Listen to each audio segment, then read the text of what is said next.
From homemade cures to concern about pets, the number of claims going viral on social media have been spreading almost as fast as COVID-19 itself.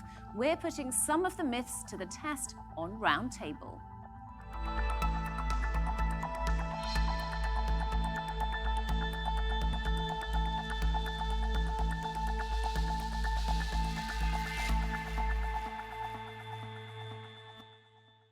Hello, I'm Robin Dwyer. Our knowledge of coronavirus is just weeks old, and scientists are scrambling to learn more about it as the crisis develops. So perhaps it's understandable that there are some unusual claims out there that have been spreading online.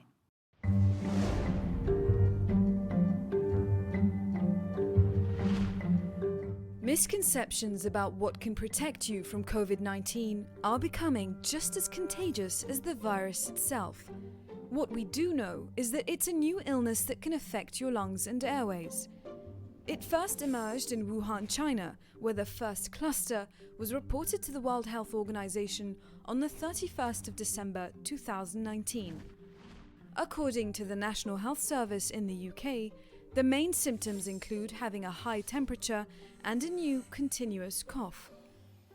However, claims about the coronavirus are being spread far and wide on social media. Some of them are about how people might avoid catching the virus, like wearing gloves when touching common surfaces like a lift button or door handles, or that everyone should wear a mask.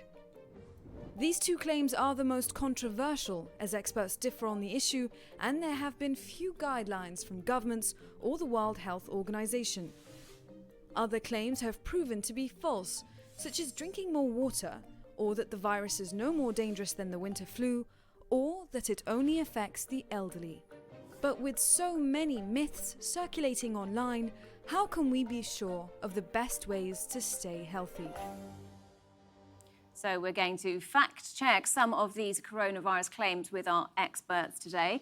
And joining me from Bath in the UK is Dr. Bharat Pankhania, who is a senior clinical lecturer at the University of Exeter Medical School. He has long experience in infectious disease management. From Stockholm in Sweden, we have Sumaya Sheikh, who's the founder and editor of the Alt News Science, a fact-checking website. She also has a PhD in medicine.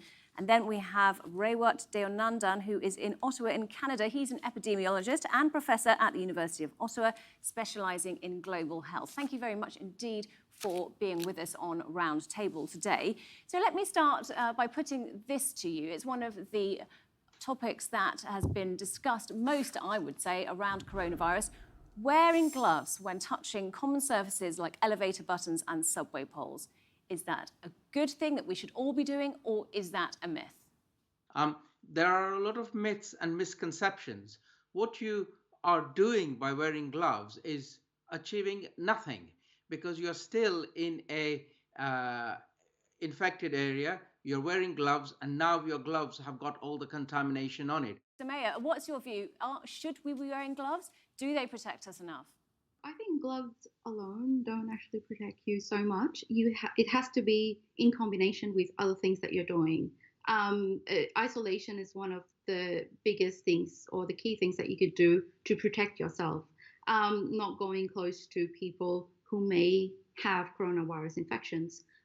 But if you do have to go outside only for a small period of time, you can wear gloves. You can touch things, and there's a correct way to take out the gloves. Sometimes people actually don't know that and end up actually contaminating their own hands and think that, okay, because I was clean, I was wearing gloves, my hands are protected. So it can actually add to an infection instead of saving you from one. So yes, that is definitely a problem. But for a smaller period of time, if you just want to touch a couple of things very quickly, then they might be okay. But if you want to wear it for the longer time, it's not advisable. I can see you shaking your head, Dr. Pankhania. Yes, I personally feel in this crisis time, it's better to keep things simple. And by keeping things simple, I feel you do what you're used to doing. Wash your hands instead of pretending that my gloves are helping me. It's better to say, I will wash frequently.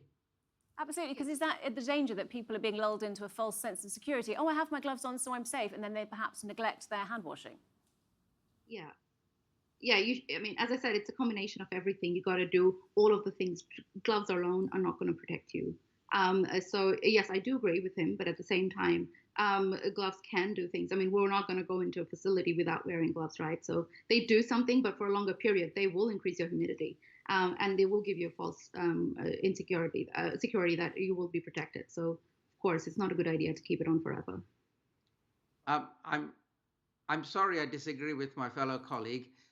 There is no evidence, no empirical evidence that wearing gloves outside in the public is of any benefit whatsoever. So I'm very sorry to be disagreeing with you. I hope you won't be cross with me. No, of course not. Can I add something to this? When we're considering these technological interventions to help assuage the spread of the virus, we also have to consider the behavioral component. So when gloves are used by clinical staff in a hospital, there is a mechanism, there's a process. They're removed every time they encounter a new patient.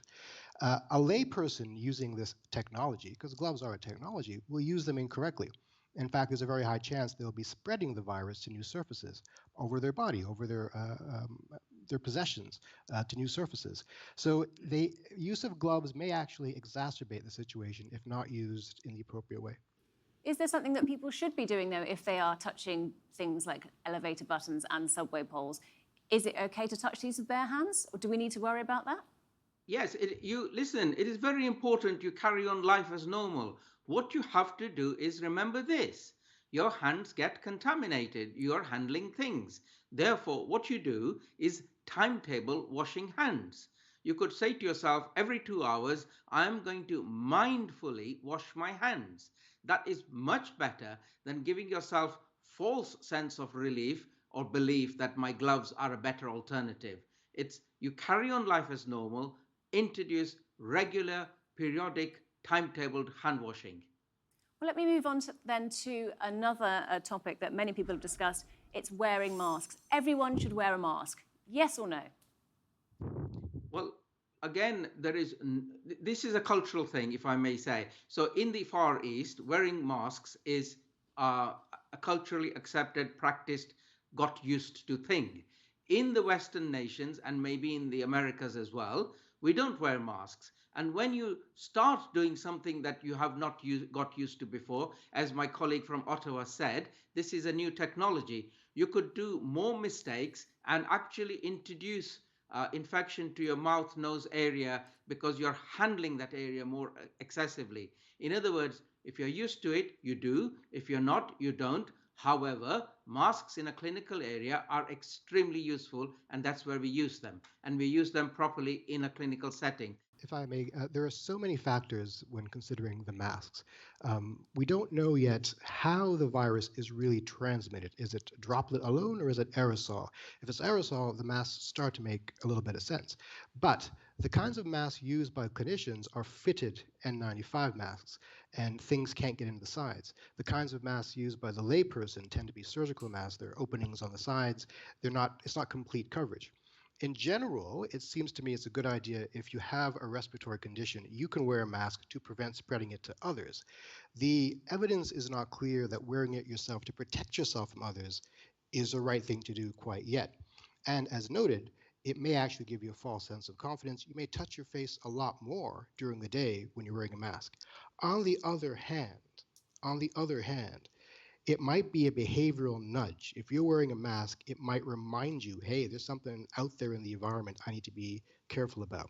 So I go back and forth on this, and the science is still unclear. And I anticipate as more data comes in the next couple of weeks about the method of transmission, the degree of aerosol nature, we'll get a better sense of how to advise people. Having said that, though, still the masks that members of the public wear, even if it is aerosol spread, are not airtight. And therefore, in the middle of the crisis, how do we say, okay, now wearing a mask is a good idea? Because you are either used to wearing a mask, you know how to use a mask, or you don't. So I've written a fact check on this, on wearing masks and who should be wearing them and what sort. yes, the people who wear masks in general public, they don't know how to put them on. They're the regular surgical masks. They're not tight fitted. And more importantly, virus travels in the air in these aerosols, which are clusters of virus mixed with water, for example.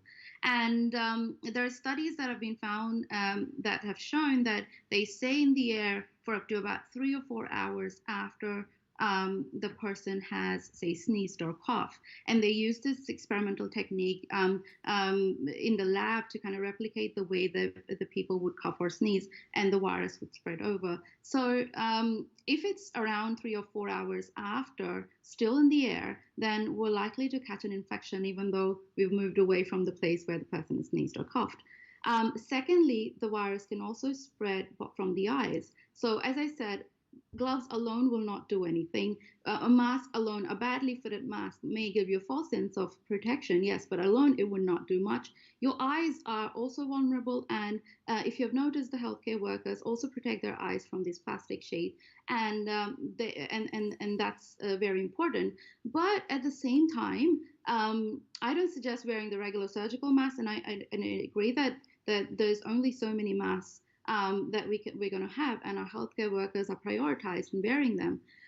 But at the same time, we know that a lot of people can be asymptomatic as well, or could have just mild symptoms. And it's important for those people to cover their mouths while they're sneezing. So at least those droplets can just kind of get contained in whatever's in the front, and not spread in the same way and linger on for 3 to 4 hours. Or if it's been sneezed on an object, then it can become a fomite. So and if on the surfaces, there's research that these fomites can be contagious for up to 2 to 3 days, for instance. It was published in the New England Journal of Medicine. So at the same time, even if you wash your hands say once in 2 hours, you're more likely to touch your face every now and again, and that can also lead to infection. So what is it that we should be doing? It's a collective of things. It's not just an individual mask, glove, etc. If I may, the point about the eye transmission is well taken. And again, it comes down to whether or not aerosol transmission is actually happening to a large extent, if it's not just droplet transmission. And fomites are a real thing. It's only relevant for the mask discussion if, in fact, people are licking windows, right? So fomites in general don't touch your face. I will say, though, that if we are not performing proper physical distancing, if people are going to be close to you on a regular basis, then to me a mask starts to make some sense. That's when the droplet transmission starts to have a bit more meaning, and the possibility of eye contamination becomes a real thing. But if we are pursuing appropriate physical distancing of 1 to 2 meters, then the mask becomes less important. I won't get mad at someone if I see them wearing a mask. I understand. And if we aren't short of masks for clinical purposes, then I think the good outweighs the bad, even though the bad is a real thing, this temptation to touch your face and to spread things further. So I'm going to equivocate as well, like everybody else. But if you push me to the wall, I will err on the side of, if it makes you feel better, wear the mask. Okay, another claim to put to you all then. Pets can spread the virus. What do you make of that? There is no evidence for this. So there's a couple of cases of nasal swabs of dogs finding viral shedding. But that's a case of a dog inhaling something in the environment and it landing on the mucous membranes. No evidence at all of the dog being infected. So this virus jumped a species barrier already from a bat to human, possibly via an amplifier species, possibly via the pangolin. Jumping a species barrier is a huge deal, and it's highly unlikely it's doing this multiple times. So dogs and cats and humans do share some diseases, but very, very few, and it's difficult to find one pathogen that can infect such different species. So this is not true in any measurable way. I can see some nodding heads. Do you both agree? Yes, and to share with our viewers, I would also like to add that this is not only something that we agree with, that it's unlikely, but we're keeping an open mind. So I do know my colleagues here in the United Kingdom are keeping a very watchful eye to test, to check, and to double check. But biologically, we feel it is highly unlikely. Yeah. Another thing that I'd like to add is what it is doing is that a lot of people can be insensitive towards their pets and abandon them, or stray cats and those who are not well taken care of. I think they can be even more isolated in this period. So that's something to be watchful of. Are we causing insensitivity towards our pets in this period? Okay, let me ask you about some suggested cures, which hasn't been proven. The anti-malaria drug chloroquine, there's a suggestion that that might help. What's your view on that? Well, there are research trials ongoing right now, and they have not reported, and it is good science to wait for the trials to report to show us efficacy rather than to blindly muddy the water and say we are going for chloroquine or any other medication that has not been properly proven to work. I tend to agree with that sentiment. We get reports from the field, particularly from Cuba and other countries where chloroquine has been widely used for this particular disease, and the case studies are encouraging. It isn't quite science. These aren't randomized controlled trials. They're not clinical trials. We can't make conclusions of any weight about whether or not this is an effective treatment. I do think, though, that we're in an emergency scenario and we must keep an open mind. And if, as the trials are underway, the preliminary data can guide some clinical choice in emergency settings. So I'm not as strict with the threshold for evidence-based medicine in times of pandemic emergency as I would be in other times, especially given the risk-reward ratio. When chloroquine is applied with the appropriate medical oversight, it can be safe. If it's done, willy-nilly, then it can be quite unsafe. Yeah, I mean, the paper that got recently published by a group in Marseille isn't advocating for chloroquine by itself, but in combination with azithromycin, which is an antibacterial. I mean, everyone knows that this is a viral infection and an antibiotic might not actually do much. But more importantly, so it was just published in 2020, and it had very small sample size. I am aware that in other places, just Cuba, as my colleague mentioned, there has been some results, but this particular paper I have read recently doesn't show much in terms of efficacy, and the paper is also it needs to be taken with a pinch of salt. They've got other problems with this group. There's a group of people on the internet who do fact checking in a way where they push journals to check figures if they've been plagiarized and things. And this particular group has been found to do some of the statistical and figure related fudging. I'm not going to comment a lot more on that, but what this particular group who published, the first author is Coulson, has suggested the use of prophylactic chloroquine, which is far more dangerous than something that has been used under medical supervision. And as opposed to that, there is a Chinese study led by Parola, also recently published, which suggested there was no effect if hydroxychloroquine was given with azithromycin for COVID-19. So there are these confounding studies, but obviously, we need to do more testing and whether the science is right. And the third part of this is that it does lead to cardiotoxicity and other problems if taken without the medical supervision and just saying out loud in public in the way Mr. Trump did, and an Australian politician also tweeted the same. It is very dangerous that people can take these medications by themselves, specifically when we talk about cardiovascular problems. Well, when we first started hearing about coronavirus, many people said it was no more dangerous than winter flu. That's a myth, surely. Yes, it is, and it's a big erroneous myth, because for any age group whatsoever, it is more severe disease causing, more infectious than the influenza virus. Furthermore, in the older age group and for people with coexisting medical conditions, it is a lot worse. So as soon as you hit 60 plus, your case fatality rate starts to rise up. It rises up to about 3.6 based on Italian data. And then for 70 to 80-year-olds, it goes up to 5.6.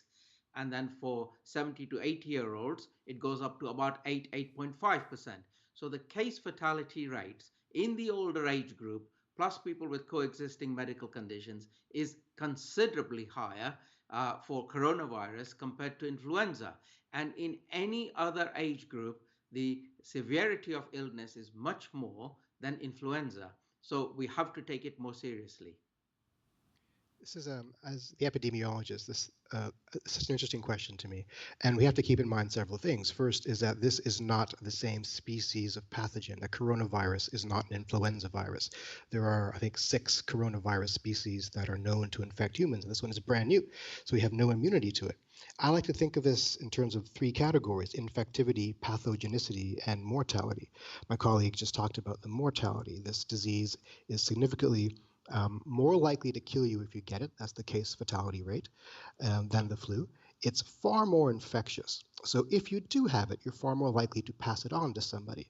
And it's more pathogenic, meaning if you're exposed to it, you're far more likely to get ill by it. And the rate of people becoming seriously ill is higher than you would find in the flu. Those 3 factors alone make this a much more serious concern. When you scale it up at the population level, this is why it is such an unbearable assault on economies and civilization at a certain level. So the flu we handle every year, and because our species has a long-term history with the flu, we've grown up together with it. We're almost biological partners. We kind of have some inbuilt immunity every year. This is brand new, and it's going to take some generations for our species to become more acclimated to it. So a simple answer: this is not the flu. It's a lot more serious. Take it seriously.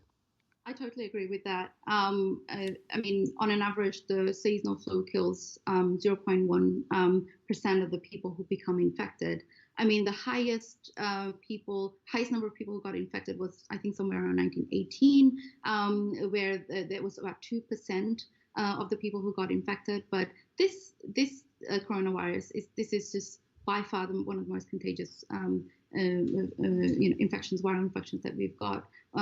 So it impacts a lot more people. But yeah, of course, this needs to be taken more seriously than the flu. And we've known the flu for such a long time. It was back then in 1918 when we saw these statistics. So this is so new, so unpredictable, and all sorts of misinformation has been going around it. And I think more importantly, as the WHO had put it, we were fighting an infodemic. With flu, it wasn't quite the same either, because it's been coming through the times when we didn't have social media in the same way as we have now. I'd like to take it further, and I would call it a misinfodemic instead of an infodemic. So this is far more dangerous as well. Misinformation is causing a lot more harm to people, on top of the precariousness of the disease. So yes, well, I wanted to ask you about misinformation. There is clearly a lot of that going around. How do people make sense of what they can see? How can they find information they can trust? Just briefly. Well, you would go, for example, to your government websites. At least they are tried and trusted and recognized. There is the WHO website. There is, in Europe, the ECDC website. There is the CDC website in the United States. So your first port of call would be official government websites and not social media unverified. 100%, that's true. I would echo that. I'd also like to say to my fellow scientists and clinicians, I think we've done a poor job of communicating with the public how this actually plays out and what the specifics are. So I hope that in the coming days and weeks, we will step up our game and be better communicators for the public. I agree with both of you, but at the same time, I disagree that the government website is the only place to look for credible information, at least not in every single country. I mean, for example, India, the first response to COVID-19, I think it was end of January, was advocating for non-evidence-based or alternative treatments. And one of the front lines of that was homeopathy. There's a drug called arsenicum album 30. And this came out from the official health ministry website. They do have an alternate ministry, which is called Ayush, and it's a combination of every single alternative medicine that you can think of. Ayush is for Ayurveda, yoga, Unani, homeopathy, and Siddha, which is like another version of a naturopathy like medicine, but it's indigenous to India. So these treatments, they were not treatments, but they were ways to handle COVID-19 symptomatically and prophylactically. So this was the first response to or against COVID-19, or a threat of it, possible threat of it in India. And the biggest problem with that is that they were advising people to take something like homeopathy, which has absolutely no science. And they would want people to take this and think that they could be protected from this. So protect your sources. Is that what you're saying? Don't believe everything you read. Don't believe everything you hear. Thank you very much indeed for joining me on the programme, Dr. Bharat Pankhania, Sumaya Sheikh, and Rewat Dionandan. Many thanks. Thank you. Remember, you can see more discussion and debate on our YouTube channel. Search for TRT World Roundtable. But for now, from me and all the team here, goodbye and thank you for watching.